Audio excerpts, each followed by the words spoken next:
Ready to shoot, aye? All good, mate. Nice and relaxed. Good stuff, right? And 1, 2, 3. Welcome to the Nothing Is Over podcast. We've got Mr. Stuart McIntyre. How we doing, Stuart? Is it Stu? All Stuart? good, my man. How are you? Mr. McIntyre? Stuart. Oh, man, mate. I've been caught worse. We are Instagram bros. We know each other. We've got a couple of mutual acquaintances, guests on the show as well previously. The great JCVT, Jean-Claude Van Tam McCourt. You're probably with Tam, aren't you? You just had the kind of the big fight there at the POS 20, won the World Championship. And also you work with Andy Lohan, the fucking Dutch master himself. Talk to us a wee bit about the Dutch master bear. Talk a wee bit about Phoenix Rising Martial Arts, please. So I joined it just over a year ago, I would say. Originally it was more of a recovery group. Friday nights, free class, brilliant reason behind it. Just evolved from there. We opened up in Erskine. Got quite a lot of our own guys. We got junior guys. We got guys fighting for us. New people in the door every week. So strength to strength every week, mate. Aye. Also, there's a kids club that you run as well. Yeah, every Friday we're going to be putting on an extra day just purely because the numbers. First kids class we opened up, mate, there was fucking 70 weigh-ins there, man. 70, really? It was between 60 and 70 weigh-ins. Obviously we're in Erskine, we had kids from Clydebank, we had them from Johnston, Paisley, all over. Then now we're sitting probably about 15 kids. You've seen yourself. What do you think that is? What is the whole burst in popularity and the rise in popularity? Is Muay Thai specifically that you do train at Phoenix Rising in the kids class? Why was there 70 kids wanting to come to your class? Just because it's not something you see, mate. Even growing up, Muay Thai was nothing. So it's just completely new. Kids like hitting things. Parents don't like them hitting things, so they bring them to us and we make it worse. Get them to hit the right things, aye. Because my daughter just started and she went to the class, and mate, I just want to say off the bat, thank you to yourself, to Andy, to the guys there, to all the other kids as well, specifically your two kids who were really looking out for my weeing, and there was another little girl there as well, and so everybody, it was just such a kind of family atmosphere that my weeing getting into it was a wee bit overwhelmed because she loves that kind of thing, but it's a whole new environment and she didn't know what to expect, and she was made to feel welcome just right off the bat, and she had the best time. She talks about it constantly, and she's a wee bit sad. She missed the last one because of her nap, but we'll be back again this Friday because she honestly, mate, she gets so much out of it as well. All the kids in there, they just, I love seeing kids getting that kind of discipline and structure in their life, but them enjoying it and wanting to do it. Boy, 100%. That's the kind of the motive behind the kids class. Just getting them off the screens, doing something, getting the heart rate up and getting the energy. We connected a lot on Instagram through us being dads, right? Fucking a bond of fatherhood. What's the difference that you've seen in your two kids since they've been going and doing martial arts? Respect, mate. I'm finding that, especially in school, like they're not getting too close to kids because they're respecting every kid's different. They appreciate different things. Discipline in the sense of they're listening more to what they do because there's consequences if they go to class to do the wrong thing. They're going to hurt themselves. They know the consequences of their actions. A lot of kids grow up and they don't know that right enough though, but if you're in martial arts for a young age, you know what hard work is, because even at that class, my wee, and she's only barely 4, she's just 4 and a wee bit, and you had her in there doing, jumping jacks and squats, and somebody turns around and they say to one of the kids, what's your favourite exercise? They're like, push-ups. Like, right, 7 push-ups, and they're all doing the push-ups. So there is that, it's like a real workout that they're putting the kids through. There's no a kid on playtime where they just run about daft and kind of, there's no structure in it. It's a real organised thing. You've got to have it. So I've previously been at classes when it's been a bit more regimented, and for me it doesn't work. You've got to make it fun along with actually working. there's got to be a fine balance there. I think we've got it pretty much spot on. Aye.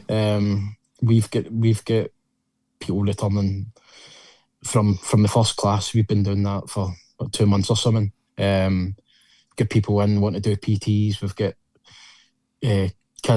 older kids approaching the kind of age where they can get into adult classes. They've been questioning if they can come and do that, which is just that's a bit of confidence boost to me and Andy, because it's absolutely, mate. We're doing the right things. I saw it myself, because when the kids go in, there's a bit of running about on the mats and stuff like that to get them kind of acquainted with each other, and then as soon as, you know, coach is there with the pads on, they're all right in line, everything, they know what they're doing. It's like you say, it's a lovely balance, that. As soon as you hit 6:30, they can ask about up to, and as soon as it's 6:30 on the mats, get your listening ears on. Hitting the pads, you do that kind of thing as well, Do you train Muay Thai? I've just noticed on your Instagram recently you're putting up a lot of your fitness kind of stuff that you're doing. Are you working on something new? What are you doing? Your personal kind of fitness levels and stuff like that in the class? So I started training at GTBA. Got introduced through a guy, Mark Kendrew, absolute diamond of a guy. He gave me a push. I originally I took the kids to a class. He kept in contact with me, gave me a push to go and try it myself. I'm quite open to admit I'm not in the best of conditions myself for a few different reasons. I lost my mum just over 2 years ago, and I was off work, and just mentally and physically I wasn't going out and stuff, so obviously dramatically went downhill, and I find a balance now where I am training bits and bobs, mate. I've had, it's not an excuse, I've had injuries left, right and centre. I broke my foot a couple of months ago. I've got I can't remember the name, it's a cyst on my hand as well, which pops up every now and again. So does that prevent you striking sort of thing, a cyst on your hand? Aye. There's not really a cure for it either. Right. I think the only cure that they can really do with foot surgeries, apparently hitting it with a book, which takes it down, but I don't really fancy that. Really? Man. Just fucking wrap your horns tighter then, I know. But when I can, look, we've got guys, like Andy's fighting 4 weeks on Saturday. Right. So I saw you holding the pads for Andy, I work with him a lot. I'm taking more of a lead on the coaching side, just to keep the guys working, taking a bit of pressure off him, and striking out. I was hitting the other night, fine. Not as much as I would like to, but that'll come, mate. What do you think your goal is, fitness level wise? How old a man are you, Stuart? I am 33, mate. Right. So what is your fitness levels like at presently right now, and what would you like them to be? Absolutely dog meat. Do you know what? You need to be honest with yourself, bro. That's the right way. That's the right place to start. My motive behind me trying to make changes in myself is just want to be. I want to be there to see my kids growing up. You know what I mean? You'll know yourself, mate. That's the most. It's the best inspiration you can get as a dad. It's everything that I've got in my life. Every push up and burpee a day, I've got my Wayne's face in my head all the time, and it's just like to think to myself, I need to be strong for her. I need to be mobile for her. I need to be fit for her, because I don't want to miss out on things in her childhood just because I couldn't fucking do X, Y, and Z. You know, and so but it's hard, mate. Believe at my biggest, I was 35 stone. So it's like 56-inch waist. Fucking immobile, mate. Like, honestly, and that's how I always tell people that if anybody can do it, anybody can do it, because I did it, and I still am the laziest bastard you'll ever meet. I've just had to rewire my brain into thinking I'm no. But deep down, it's very easy for me to just jump right back into the old routine of fucking the double dozen Krispy Kreme donuts after your dinner. You know, I've still got the appetite and all that sort of thing. So, mate, it's a lifelong struggle, but you just need to kind of set realistic goals for yourself. And you seem like you know what you're doing there. So, what is the goal? What do you want to do? Because you're 33, you could get a fight or something like that. You could build up to something like that if you have anything like that. I'm at the wrong age for that, to be honest with you. I don't know. If I wanted to, I could. I don't know if I've got the desire for a fight, to be honest with you. I don't really fancy getting kicked in the fucking head. No, I get it. I get that at training, man. So just a healthy life, mate. Just a long, healthy life. And you almost said something your age that you're getting a build here. You're on the wrong fucking show for that, mate. This is called the Nothing Is Over podcast for a reason. I didn't just steal it off a Rambo. Because I'm 45, right? Fuck's sake, man. What's yours? And what I thought you were about the same age as me. No, fuck. I'm 45. So I've had 10 years now of trying to live a healthy lifestyle. And I slip up big time. But the key is getting back in it again. And I have, for the last couple of years, had the plan to, a boxing match has came up very recently that I'm going to do, but it was always a professional wrestling match, a jiu-jitsu tournament, which is easy. You can do jiu-jitsu well into your fucking 50s and that kind of thing. There's no pressure to that, but the professional wrestling match, there's a bit of pressure to get in fitness levels for that, and possibly a cage fight. And I want to do all that shit in my 40s. So I think it's possible. Man. I think it's possible. I don't think I'm a kick in the arse off starting at a good place for it. You know, I might not accomplish it, but I think trying it's the whole thing. Mate, you're fucking more than 10 years younger than me. A good 2 years, 3 years of you dialing it in. I mean, what the fuck? You're younger than Andy and that cunt's still fighting. Fuck you tell me, man. You know what I mean? I know he's still kicking a ball. I don't know how he does it. So what do you think then? What's an unrealistic goal for you would be to do something like that, or are you just no interested in fighting at all? No, see if I had, I know striking wise, I know technique and that's fairly good. Fitness wise, blowing at your arse after 2 rounds, and that will come with changes. I get that.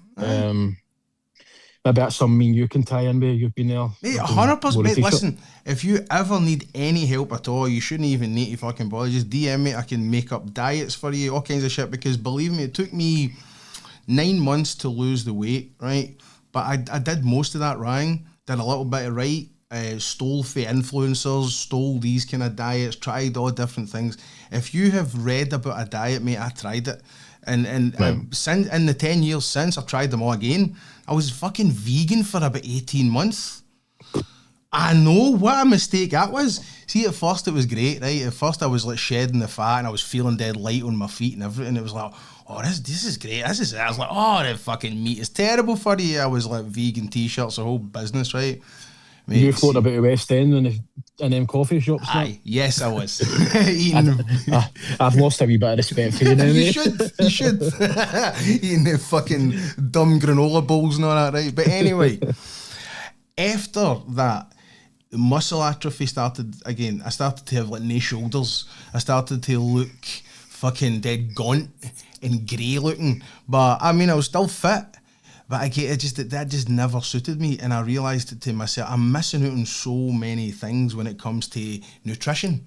And so it's just, I mean, it's all about research and it's all about trying these kind of things, and I've tried them all, and people like me is like a shortcut to somebody like you that's on your journey the new and trying to figure out that way you don't fuck up 3 months of your fucking diet by making mistakes that I've already made, you know. So you're more than welcome, mate, absolutely.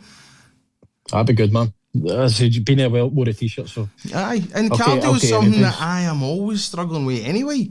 As an ex-smoker and stuff like that, it's like all these things, and as you get older, like fucking Tam, I was talking to Tam recently. I had a wee injury doing jiu-jitsu, and I said to Tam, I'm finding it hard recovering. And he goes, I says, you do hill sprints and all that? I said, I've tried sprinting and stuff like that, and he went through a cut. He says, you're old.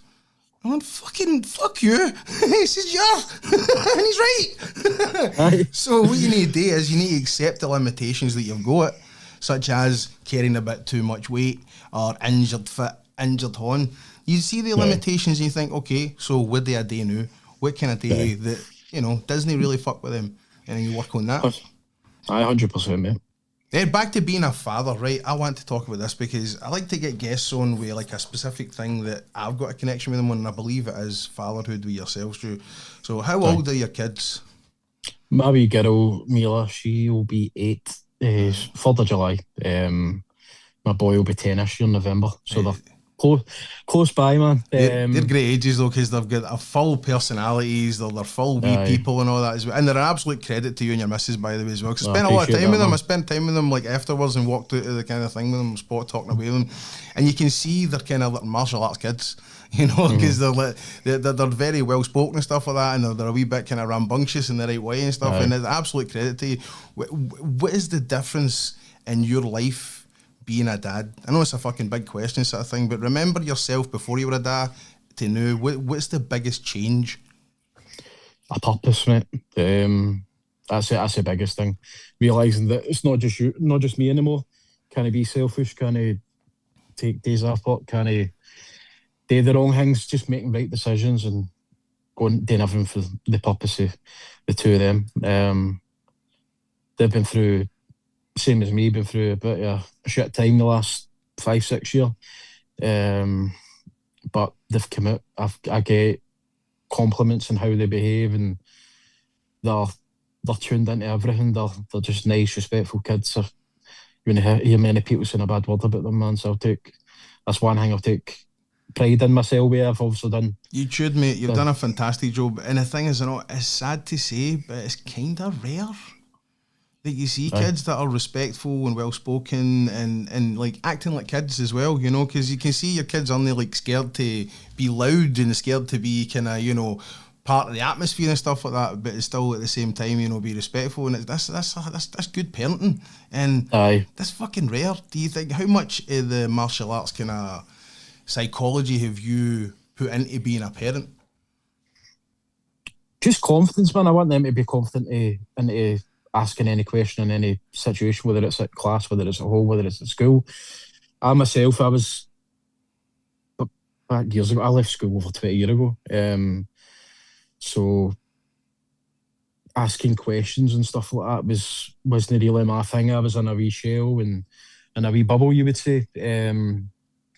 But I want them to just express themselves a wee bit, and at training, it's the right kind of thing. I want my boy to be asking, am I throwing this kick the right way? I want him to be asking in school, am I doing this, writing this word the right way, etc., etc. It all ties into one, mate. Aye. How do you discipline them? Backhander, man. That's no, we've got Miriam Hangs. My boy's autistic, so he gets a bit of a free roam within reason. They don't really act up. My wee girl's a wee girl. You'll get this as well, man. They're fucking divas. Mate, that's women. They're just wee women. They're just emotional beings. It's just everything runs on emotions, and the emotions change by the fucking millisecond. Right. So you're on that tidal wave as a dad, just trying to be the calm, masculine energy where when they freak out, like my wee girl is very emotional and she'll freak out because she's lost Bunny for 10 minutes. But it's like the fucking sky is falling, you know, and you need to be like, it's all right, calm down. It's okay. You don't need to cry about that. Let's just go find Bunny and just be the kind of kid.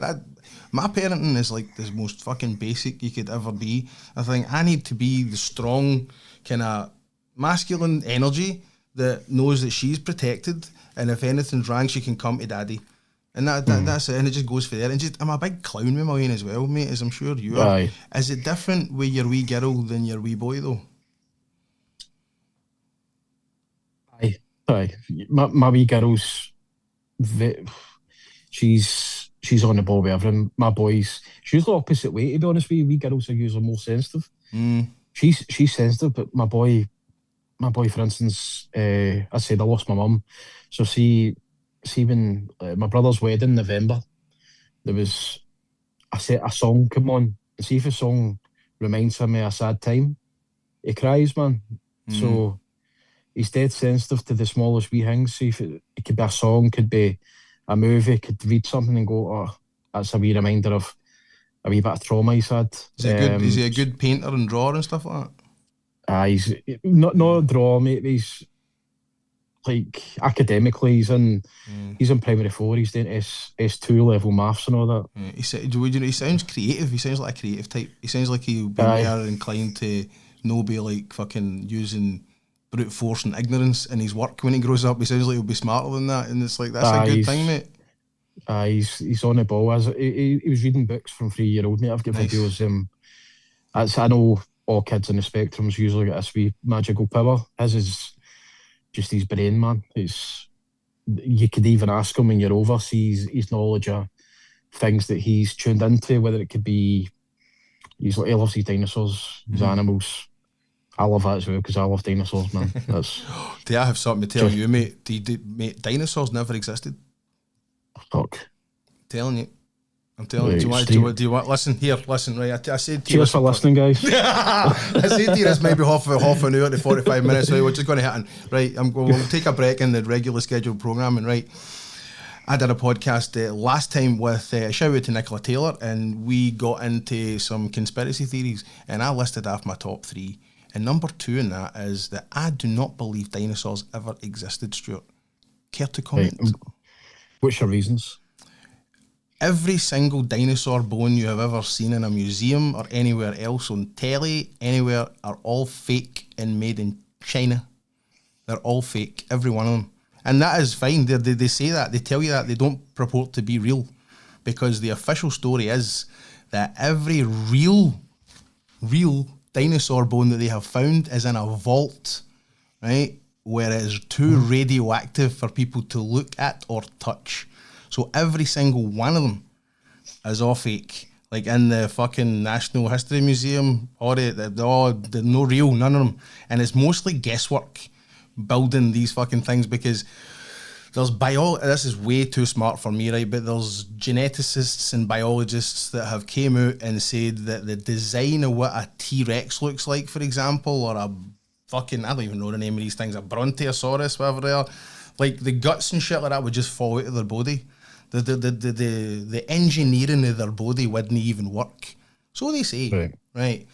But the real evidence is all the dinosaur bones that you see, like people picking up and all that, and with the wee fucking brush and stuff, and with the magnet, it's all fake. All of them are all fake. Comment?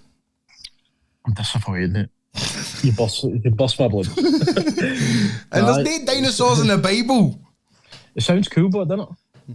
And no, do you know what? I missed a dinosaur boat. I was like a biscuit too old for Jurassic Park, man.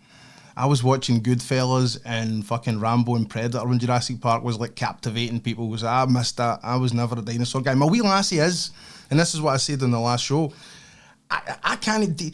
As a dad, right, give me some fatherly advice. You have older kids than I do, right? So you've been there. You're doing further down the road than I am, right? I don't believe dinosaurs existed. My Wayne loves dinosaurs. Do I tell her my truth, or do I let her have the government lie? You let her have a lie, mate. Just purely. Does she know Santa's not real? Never. I would never take Santa away from her. Let her make her own decision when she's a bit older. That's right, I would okay. Right, that is sound advice, mate. I will take that advice. I won't tell her the truth until she's old enough. I'll give her a big massive. I'll leave her a big fucking. If that is the truth, man. I'll leave her a big manifesto of her father's. So what was your other conspiracy theories? What was it? Number 3 is you're going to lose my respect for me here. I know you're. I can be persuaded that the Earth is flat. Because I don't believe we went to the moon. Not a fucking chance in hell did we go to the moon. It's two different things, but I know it is, but they tell us that they went to the moon, right? They tell us they went to the moon to kind of disprove the flat Earth thing. That's what they're almost tied together. They're like cousins to each other to me, but they're like that's joint number 3 for me. Number 2, dinosaurs on the real, and number 1 is panda bears don't exist. Fuck. Would you think they're just painted? No, they're midgets in costumes. They're not fucking real. They're not real. They're all owned by... Sorry to repeat myself, but they're all owned by China as if it was a patent. China. They're all owned by China. There is not one panda bear in any fucking Chinese literature or art mentioned anything before 1900, which is weird. I mean, a panda bear, who the fuck isn't going to draw a panda bear on a Chinese cave or something? Come on to fuck, right? They ovulate. I seen another video, somebody was saying they ovulate something like 2 or 3 times a year. Like in the wild, right? Let's pretend panda bears exist, right? And they exist in the wild. How the fuck did they make it past one generation when they ovulate like twice a year? They don't fuck. They can't get them to shag. It's a whole event when you get two of them to shag and they actually get one pregnant. It's like world news when they do that. So That's how they're not here anymore. Aye, we're keeping them alive. So I'm like, fucking no, survival of the fittest, man. Darwinism. Get them to become the way of the dodo then, because all they do is look cute. We've got enough panda bear toys now. We know they exist now. We've got fucking panda bears up the arse, so just let them die out naturally. But why keep them?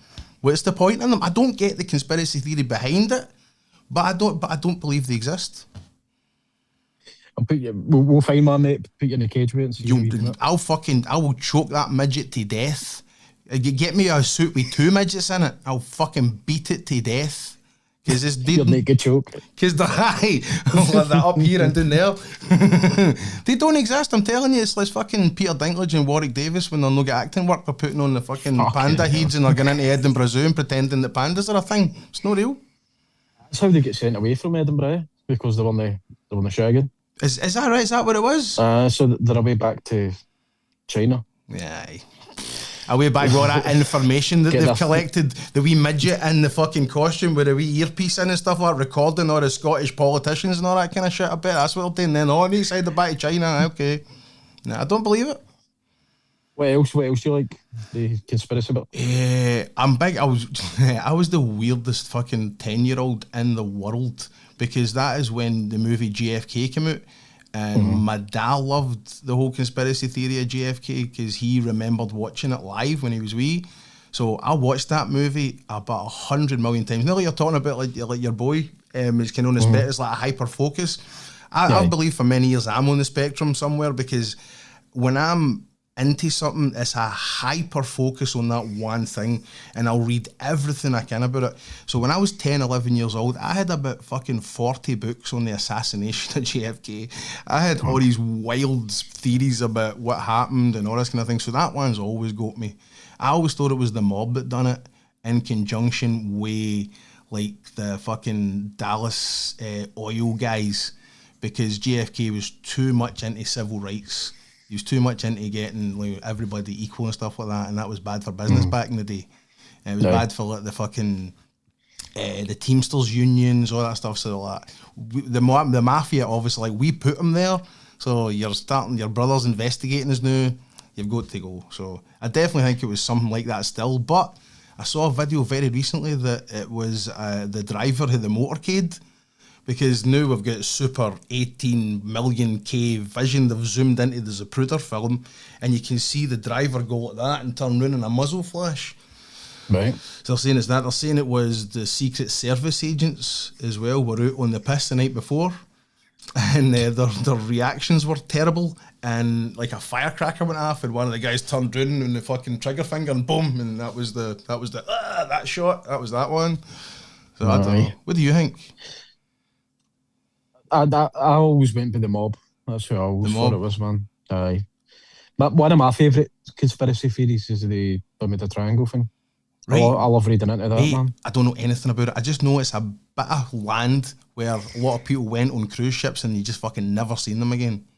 That's pretty much it. There's a good film about it. I think it was called Triangle. I've seen that with Melissa George.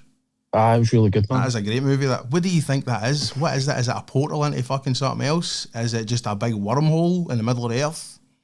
Aye, pretty much. That's what I think. See, the whole thing that's apparently in Switzerland, where there's the hole. Well, you're getting to the flat earth stuff now, so are you one of us?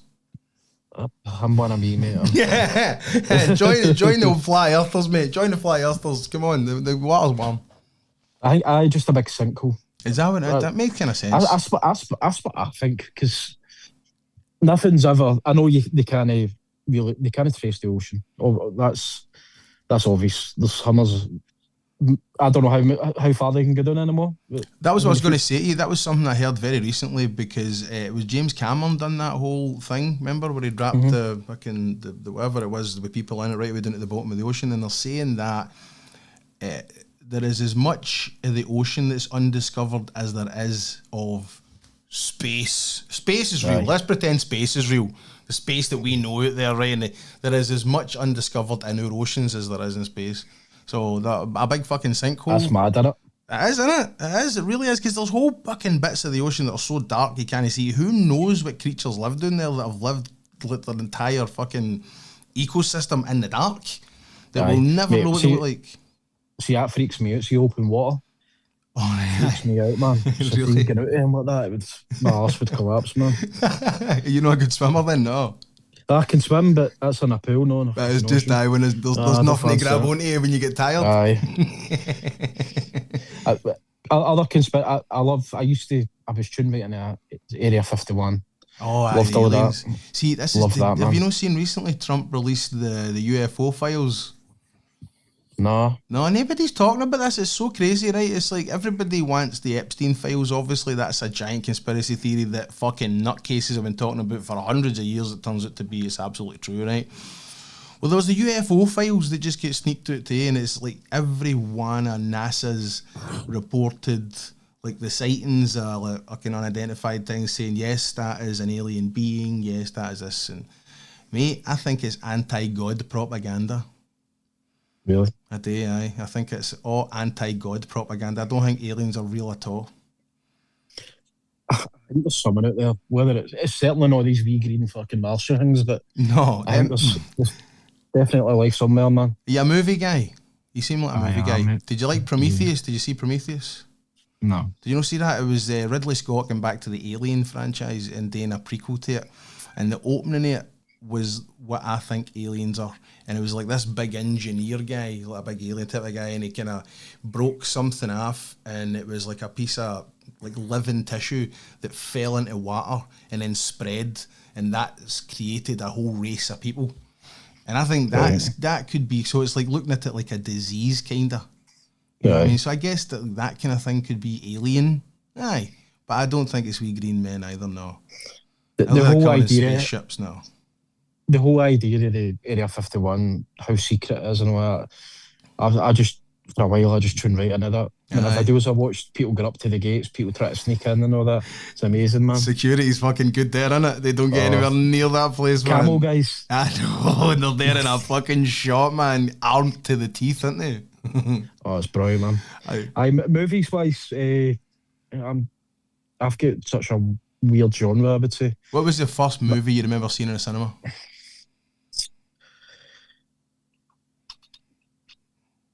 One of the Incredibles films, remember the... Was it really? What, the fucking, the Disney one, really? The Incredibles? I was forgetting you're so much younger than me. Right enough, aye.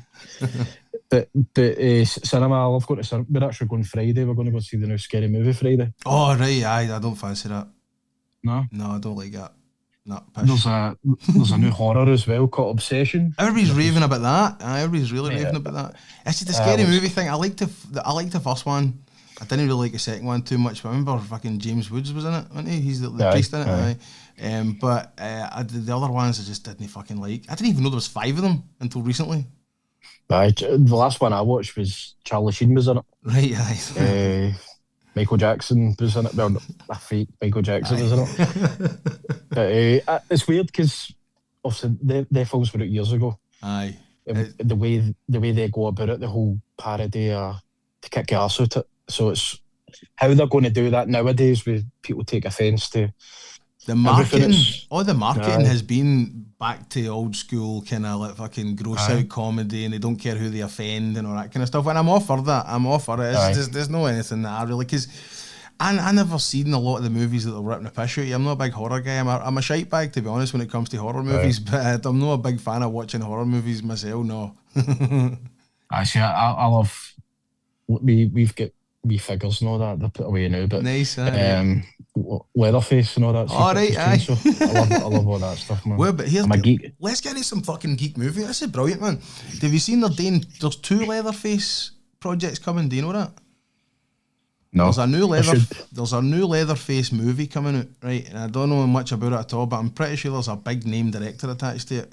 And then there's a TV show, a Texas Chainsaw TV show that's coming out, and also they're like reviving the whole fucking Leatherface thing. Oh, have you seen the first Texas Chainsaw? I've seen them all. I've seen every one of them. I've seen the fucking one with Matthew McConaughey for cross-dressing. I've seen every one of them. Aye. Yep. The remakes, man. I know. I liked the remakes, man. I thought they were really good. The one that Michael Bay produced, I thought was cracking. The sequel to that was good. I wasn't a big fan of the last one. See the Netflix one? Aye. I wasn't a big fan of that because that was trying to be a direct sequel to the first one, wasn't it? Aye. I probably I watched it a few times. I probably forced myself to like it just purely because It's one of them. I love the character, man. I love the whole. What's your favourite one of them? What is your favourite of the franchise? Is it the first one? See where they get the guy in the hitchhiker. Aye, that's the Hitchhiker's first in it? one. Aye, Is that the first one? Aye. I love the second one. The second one is fucking nuts. It's bonkers. With the dude with the fucking metal plate in his head and all Aye, that, flat top yes. and all that. And I love that one. That is so crazy. Aye, mate, I've got the game as well. The games. Oh, really? The game on Aye. the PlayStation. That's sick as well, man. What about the Halloween movies? What's your favourite one of them? Certainly not the last one. Anyway, it was. Aye, I hate the absolute new shite. ones. The new ones, I fucking hated them. Oh, I hated them. I love the Halloween franchise too. I Aye, love I'm the ones that same. maybe shouldn't like to. They're maybe people think are pish, but they fucking like the Rob Zombie ones. I can't stand. I like Rob Zombie, but All right, you're a fan of his music, no? Oh, we'll get to music in a Aye. minute, right? No, I don't say that anyway, right? So, what is your favourite of the Halloweens? probably the second one. I think. Or the one in But- the hospital? Aye. Really? I like the story, man. Aye. That's a good I love- answer, man. That's a fucking good movie. I like it too, but aye, good man. I love the whole Michael thing, man. See the whole suspense. Aye, because that was the music. one that really kind of fleshed out the fact that Jamie Lee Curtis was his sister and all that. Aye. Aye. What one's the one where he's in jail In jail. and he's in prison and he gets people. Is that the and they fourth see one? him. Is that the fucking fourth one? Is it because it gets a bit that like the one's good curse as and all well. that? The curse of Michael See, it's- Myers gets a bit foggy. Aye. It gets a bit foggy around 4 and 5 and that for me. I love all the different masks as well. Aye. What about the third there's one, quite a Season few. of the Witch, where he wasn't in it, and it was the anthology story? Do you like that? Wasn't my favourite one though. Nah. It was good, but no, it wasn't the same. You're missing Michael Myers, I guess, aren't you, sort of thing. It was a good Aye. idea to do it, to take it into something else, and I love John Carpenter. I'm a huge fan of John Carpenter, and Aye. Escape from New York is one of my favourite. I don't know if you can see, there's a Escape from New York Snake Plissken figure there. I've seen it, aye. That's getting remade finally. Did you know that? Did you hear this?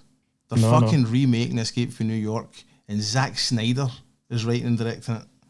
Of fucking Superman, the Batman and Superman, Justice League. That's Zack Snyder. What do you think of that? What's your take on that? A remake? Pros and cons, mate. I think with a classic movie, you remake it, kick ass with it as well. I think you ruin the franchise at times if you take it on. You do too much with it.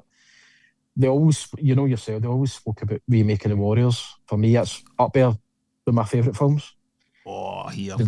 That's Mate, they would ruin one. it. That is one that I wish they did. Because you think so? I love the Warriors. Oh, I Oh, love the same, Warriors, man. mate. I fucking love the Warriors, right? And the one they were going to do, it was supposed to be Tony Scott, who's one of my favourite directors, and he was going to do it with Mickey Rourke, and it was going to be biker gangs in LA. Oh, wow, man. I mean, come on. If you were going to do Sons it... of Anarchy and fucking... Exactly. It was way before all that fucking boom of the motorbikes and stuff like that, and it was a big, sprawling LA biker gang epic fucking battle movie.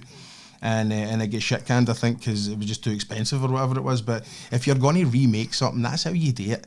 That's how you take the original idea, which is gangs. And I mean, it's such a simple story. A gang gets caught out with their place and they're trying to get home to Coney Island, and all the other gangs are trying to fucking get them. It's simple as fuck, but it's so tense.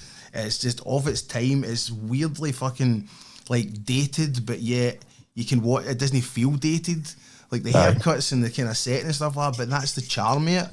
And to remake it and to bring it up to like biker gang, that's the only way you can do something like that, because that's a similar thing to Escape from New York.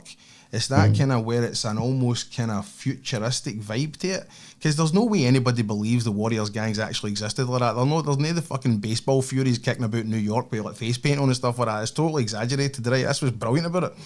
And Escape from New York, they're going to have to do that. They're going to have to take the kind of elements of it and blow it up and make it something a bit different. And I think Zack Snyder's a good shout for that, by the way. I see, as long as they don't kick ass with it, they don't do too much. If they strike a fine balance, how it works. I think the biggest problem they've got is casting Snake Plissken, because there is only one Snake Plissken. It's Kurt Russell. He's fucking... So Who's it going to be? Nobody's No. cast yet or nothing. Just Zack Snyder's doing it. That's it. And who's he worked with before? I mean, you think about it. Could they get somebody like Henry Cavill to do it? Maybe. I don't know. Aye.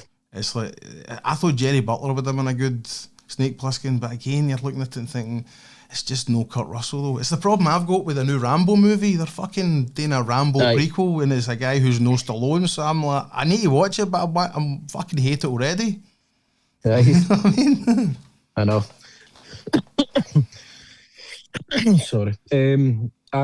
Other movies wise, one of my favourite movies is something that's not really rated that much from other people. I love The Rock, Sean Connery. Oh, that's a fucking great movie. I know. I love it. What about the whole kind of thing, them saying that Mason in that is really James Bond, like Sean Connery is really playing an older version of James Bond, and there's a couple of wee things where Michael Bay's put it in the movie. I think it's a great wee bit of, movie kind of lore you can kind of go by. I love that idea. I think it's brilliant. The movie's brilliant, man. It's really, really good. I've watched it. Could probably play a part in it, man. I've seen it. That and Con Air was like a double whammy for Cage. Like you'll never get like that kind of action again. I mean, it's just that huge, overblown, amazing action. I love both of the movies. That's a fucking good shout, mate. That's a good shout. One of my other favourites as well. You've maybe not seen it. De Niro. Ronin, it's called. Ronin, mate. That's got the best car chase in the history of cinema. I don't care what anybody says. People say it's bullet, it's fucking French Canadian. It's in Ronin. It's the best car chase, and it's head and shoulders above because it's real cars. You see how fucking close they go to like the hydrants and stuff down the wee streets in France.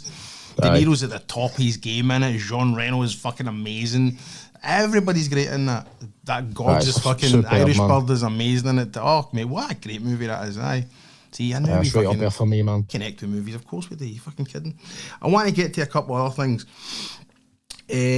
Music, because we like to end the show. I know that we're ending it now, but I like to end the show with a song. I tried to do AI for a while. What's your take on AI, first of all? What do you think of AI?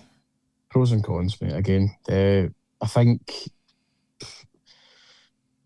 it's hard to know now what's fucking real, what's real and what's not. It's accelerated so fast, isn't it? I see like videos and pictures and all that. Did you see the video that's going about and Donald Trump was kissing somebody's stomach? No, really. It looks fucking. Does it look real? No.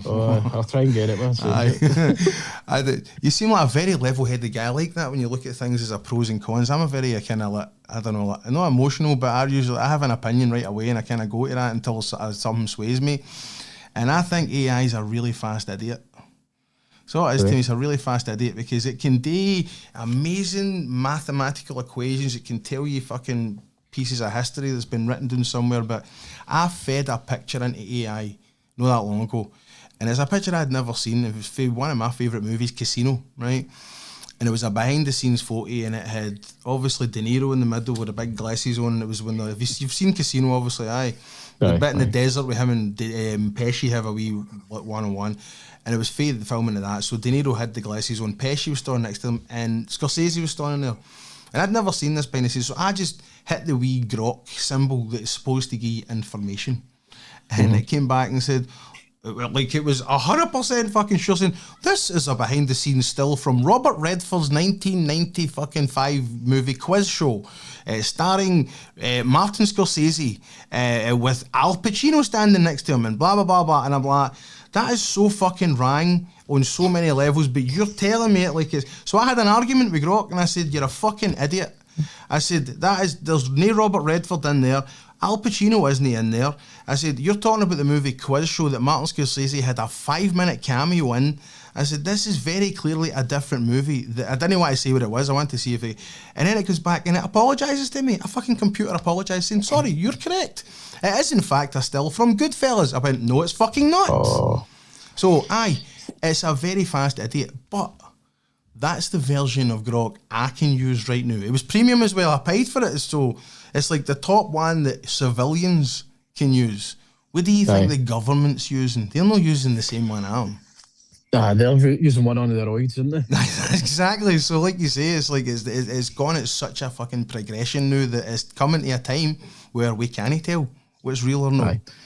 It's scary, really, mate. See, especially my kids growing up through school, not needing to, like, for tests, exams. Once they're at a certain age, you know for a fact they're going to be doing it. Aye. What can we do? We can't be watching them 24/7.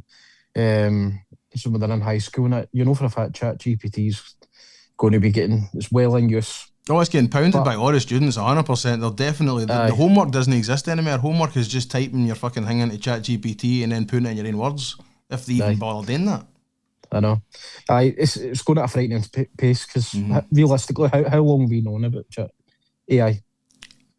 Well, fucking since Terminator, since the 80s, but we've ignored it until it's been right in our face in the last 5-6 years, maybe, innit? Aye. And look how fast it's grown. So you can't. There's pictures and videos. The videos thing fucking freaks me out, how they can do. Mate, that's the one that freaks me out. Did you see that Sora was the one that was going out recently? SORA, I think it was. Open source or something, I think the company's name is. And this is the one that was making all the videos with like Martin Luther King and all the historical like figures and stuff like that, and getting the piss ripped at them. And that's banned now. The government went, you can't do that anymore with Sora. But another one will pop up and it'll do it, and it'll be. But it's so fucking realistic looking. Because it's like, and it comes up on Instagram Reels, and it's got this kind of video kind of quality, and it's like a clip for the 80s. It's like the American version of The Price is Right. And you're watching it, you think, that looks like that guy Bob Barker and stuff like that. He's a wee person, and he fucking drops a racial epithet in the middle, and you think, oh, that's AI. I think. So AI, I usually end the show with a song, especially if I've got a guest on. I usually get a guest to kind of round up a special moment in their life and talk about music that means something to them then. And but when I'm doing the show myself, I try and come up with a song, but I was getting so many copyright strikes, I decided to try and make a song through AI. I mean, it's a fucking disaster. They're awful. They're terrible, because it's just slop. It's like, I did a whole segment on We Didn't Start the Fire, Billy Joel song, and it took me hours as well to write out lyrics to a foley up to it, because I don't know if you know the song, but it takes place for like the late 50s, the 60s, right? And it charts like popular culture for like the 60s right up to like 1989. So I thought it'd be a good idea. Let's check in. Let's do from 1989 to right now. And I wrote some of the lyrics out and I fed it in.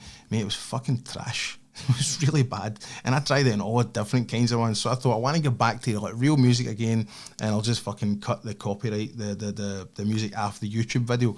So I love talking to people about music. Give me some of your formative bands that you absolutely loved when you were growing up, and what do you listen to now? I've got, again, a pure wide genre. Growing up, after the whole, I would say, you know yourself, young teen days, you're out of the fucking... No, I don't know. I was not a Ned, mate. Well, you know. No, I was a wee fat boy that sat in the house watching fucking 7 movies a day. I did not grow up on the Thunderbird and the Bucket in the park. I did not, sadly. Tell me all about it, though. Aye, so that was all your Hixie, your bonkers music, happy hardcore, all that shit. Aye, it's cringy even talking about it. Do you want, I'll tell you a quick story, right? I was in school, obviously, I'm like fucking more than 10 years older than you, so it was Ultrasonic. Do you say 10 years, mate? Aye, more than 10 years older than you, innit? So I just wanted you to repeat it again. Aye, okay, fuck you. It's Ultrasonic, innit? That's one of the fucking rave bands, right? You know it, right? And I was, 14 or something like that, and I used to sneak my Bob Dylan tapes in on my headphones and my cassette tape, and everybody had cassette tapes and everybody had the new fucking Ultrasonic. So I got my dad to buy a copy of it when he was in the bars, or like Paddy's Market, that's what it was. He bought it for a £5 or something like the tape, and I flung the tape out and I put my Bob Dylan tape in, and I got fucking caught. So I did, because the teachers all grabbed the thingies off us, and then we looked at that and everybody saw that it was a Bob Dylan thing I was listening to instead of fucking Ultrasonic. I was trying to pretend to be one of the boys, and I didn't pull it off. What's your favourite Bob Dylan tune? I haven't listened to Dylan in fucking so long, mate. So long. Sad-Eyed Lady of the Lowlands is a fucking 9-10 minute dirge that I used to really like listening to. Fuck, what a question, man. Why would you ask me? I don't get asked questions. Idiot Wind for Blood in the Tracks is very good. Right. About hating women, so I'm right there with that one. That's my only answers right now. I can't think of it. Are you listened to Jake Bugg before? No. He's very Bob Dylan. Jake Bugg? Never heard of him. Mate, I've listened to the same people since I was 18 years old. I'm so close-minded when it comes to music. Fucking no idea who Jake Bugg is now. He appeared on the scene years ago, 10, 15 years ago. Back to my kind of... So I grew up a lot of shit. All your Eminem, all that kind of stuff. Eminem, really? I used to love Eminem, mate. But nowadays, I started playing the guitar when I was maybe 17, 18. Nice, right. What did you listen to, like playing guitar? What was your guitar books that you got? My first one, AC/DC. Was it really? Is that nice, love it. AC/DC. I got, my brother bought me, actually. It was like just how to play tunes, like all your usual Thunderstruck, all that. So, but my music nowadays, like I put Spotify on in the car, man, and it's can go from Creed to with arms wide open. That one, them. Oh, very underrated, mate. I love it. Christian rock, love it. Should be merry. Leonard Skinner. You know, oh, nice. Aye, of course. Aye. That's the kind of stuff I'm into. Well, I should be listening to fucking tunes my age, but I get back 10, 15, maybe 20 years, man. I put 80s mixing that on in the car. Aye. Oh, mate, I was listening to Tom Jones the day for the fucking 50s, 60s and shit like that. I've always listened to older music, but all that stuff is all amazing, mate. Fall in love, Tom Jones, mate. I was listening to that today. I was listening to that today. I was listening to that because something came up on Instagram. It was like a wee clip of it, and I thought, I stuck that onto my playlist. Aye, I was listening to that today. That's funny. Great tune. Other kind of stuff. It's mainly kind of. I love Led Zeppelin. Well, I hate Led Zeppelin. Do you? Fucking disco music. It's disco. I hate disco. I hate disco music. It's fucking garbage. Oh, I hate to see when you listen to the beat of it and you take out his rock vocal and you listen to the fucking drum. It's disco music. Shite. Absolute shite. And that other Pish and Metallica? Nah, fuck no. Oh, I don't like metal music. I don't like Black Sabbath. I don't like Pantera.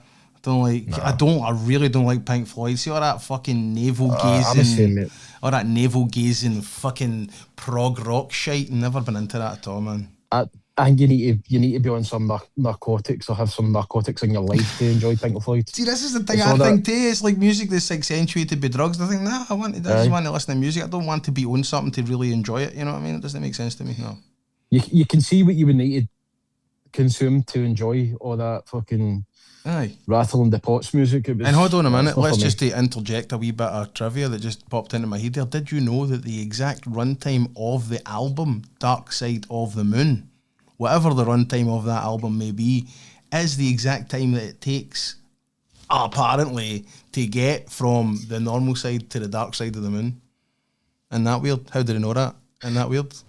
That sounds birthday care Pish out, isn't it? It's two interconnected things, and the fucking the puppet masters are going like that. We'll just poke them in the eye with that. We'll just be like, we're pretending we went to the moon, right? How long does it take? Because these fucking people are going to ask how long it took to get from the normal bit of the moon to the dark side, and some wee scientist fucking guy who's making the story up for us all to eat up is going like that. How long was the album Dark Side of the Moon on for? Tell them it was that, and that'll be a funny wee joke that we can laugh at, and they'll all be eating it up. I will breathe. That lasted 5.5 minutes. So just times that to 12. There you go. So is there like an album that you go back to? One that sticks in my head for just personal reasons, man. Art of Monkeys, the AM album. My mum bought me it on a CD when I just passed my driving test, and it just stuck with us. Every time she was in the car, I had it on. I went through a phase of loving the Arctic Monkeys. So that takes me back. That's great, man. That's what music does to us, mate. Memories, it does that to us, doesn't it? I've got a lot of songs I could tie into memories, man, which is something pretty happy with as well, because if you're feeling down, maybe stick that wee song on, takes you to another wee place and brings you back a wee bit. What about your kids? What are they listening to? Because I know my Spotify is fucking toasting to me. It's toast. It's Gabby's Dollhouse, and Miss Rachel does these wee... It's Miss Rachel's songs, but it's all the wee nursery rhyme sort of thing, so we sing along to them when we're in the van. So what does your kids listen to? my wee girl, she's into fucking that K-pop Demon Hunters. Oh, and all don't, that. mate, don't. My Wayne came home from nursery saying, Daddy, I want to learn K-pop Demon Hunters, so I've had to put it on a fucking maddening loop so that we could learn it, singing it at the top of our lungs. I know. Oh. Aye, so there's a new one, Cat's Eye. No fucking idea. But Taylor Swift and all that. My boy. I'm looking forward to it, my Wayne. I'm a Swiftie. I need to admit it, man. I'm a Swiftie. I can't wait till she gets to that age, man. I'll be singing along with her. I'll teach her all the Swifties. Mate, I took my wee girl last year. I had my pals. We went horse riding for a birthday. Brilliant. Up at a place in back in Mulgai. So there was 6 girls in the car, just me and my missus. And she was like, "Oh, can I put Taylor Swift on?" It's like, "Nah, it's your birthday." So she turned it right up. We're getting 6 girls screaming their lungs out. Safe to say I stayed in the car for an extra 10 minutes when they left, man. Just to compose yourself. But my boy, his song kind of playlist, I would say he loves Metallica. He loves these dinosaurs. So I don't know how he came across it, but he came across like dinosaur metal or dinosaur rock or something like that. What? I know. What is that? No idea. He's asked me to put it on a few times, so I've kind of I've swerved that, man. When they're in a car, they listen to my tunes, and it's my tunes only. Are you like that? I see. I try to build it up, but my Wayne just fucking wins every time, man. She's like, Daddy, I want my music. I listen to your country. I've listened to your country music. I listen to a lot of country music. I love country music as well, man. I was listening to a lot of Sturgill Simpson lately. Listening to a lot of that. Chris Stapleton, I love him. Yes, he's fantastic. I love it. What's that fucking one? Tennessee Whiskey was his big hit, wasn't it? I done a song of his on the fucking show ages ago. Can't remember it now, but it was a great fucking song. So it was like a kind of love song. What was it? What's your favourite song of his? Maybe that. Cold. No, it's called Cold. Tennessee Whiskey's amazing. Aye. Do you know that thing with Justin Timberlake or something? Aye. Don't know what it's called, but I've got it on my Spotify. Who else do I like out of country? Morgan Wallen. I like some of his. This is the newer country guys into this. Is the newer guys. I hear the guys about. I'm fucking like Johnny Cash and Waylon Jennings and Chris Christopherson and all that. I've not evolved any at all, mate. But you can't beat Johnny Cash. No, he cannot. Exactly, I know. I still listen to the stuff for the Sun Records stuff all the way through. I love his voice. I love just the kind of the Man in Black kind of the attitude and just the kind of. You know, his songwriting was so simple, but just it gets you in a way where it's like that fucking deep bass and all his earlier songs. And I love Johnny Cash, man. I love it. What's your album you go to? So say you have a list of CDs in front of you. What's the one you pick out? I don't know. I'm huge on like Counting Crows and like Hootie. And like kind of like it's people like Americana, shitty, middle of the road bands that were like in the 90s, because that was my formative years. That was all the stuff. Like I never really started listening to music until I was like 18. You know what I mean? Like before that, it was just like fucking, let's say, like Dylan and that kind of thing. But I never really properly like really tuned in and became obsessive about it until then. And it was all the kind of bands. So it's probably something like that. I'd probably pick a Counting Crows album or a fucking Bruce Springsteen album. Which is sad to say, but I probably would. I love the boss. No, don't love his politics, but I love the boss. Have you heard his tune with that Morgan Wallen? No, Springsteen? It's good. What is it? It's not a fucking protest song, is it? I heard that Streets of fucking Minneapolis garbage that he put out. Ugh. I don't know if there's any reason behind it. It's just a Morgan Wallen said, I'll check it out. What do you want me to end the show with? Is there a song that you could pick to end the show with?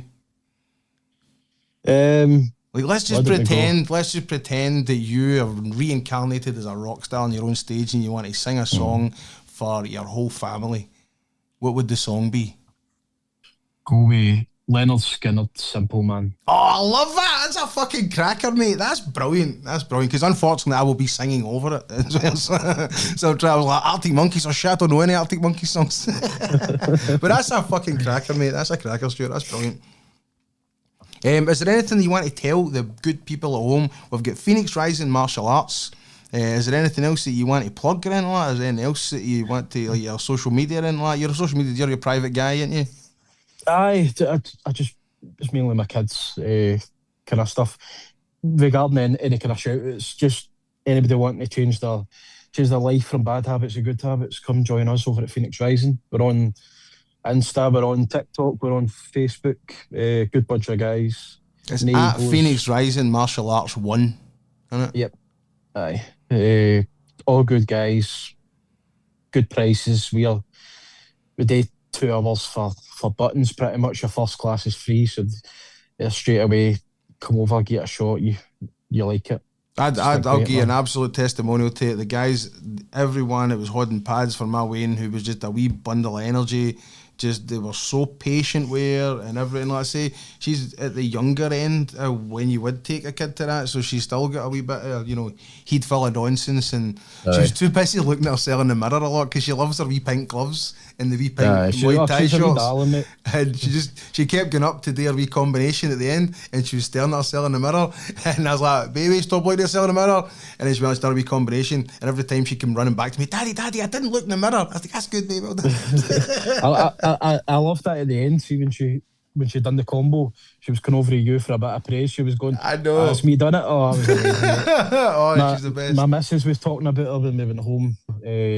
Just how much of a wee darling she was. So thank you, mate. Like, she had the best time, and we will see you on Friday because we will 100% be there, 100% be there, because it is honestly, it's the best thing you can do for kids is get them into some kind of martial arts, because as you say, the effect it has you've seen on your kids and how well they have turned out in life, it can only be beneficial to them. 100%, man. And that goes for adults as well, man. As I said, there's no egos. Anybody for any sort of reason, if you've got a goal to have a fight, if you've got a goal to just get fit, and just come over. Just get moving, man. Fucking move or die, mate. Fucking get moving, innit? Stuart, it's been an absolute pleasure. I'm going to have you back on the show again. I've just loved chatting to you. I told you, just be a fucking cool bro chat, movies, everything, and fatherhood, and that's what I want to get you on. I'm glad we touched on a lot of that stuff there, and mate, I appreciate your time. Thank you so much, mate. Top man. Thank you, mate. See you soon, bro.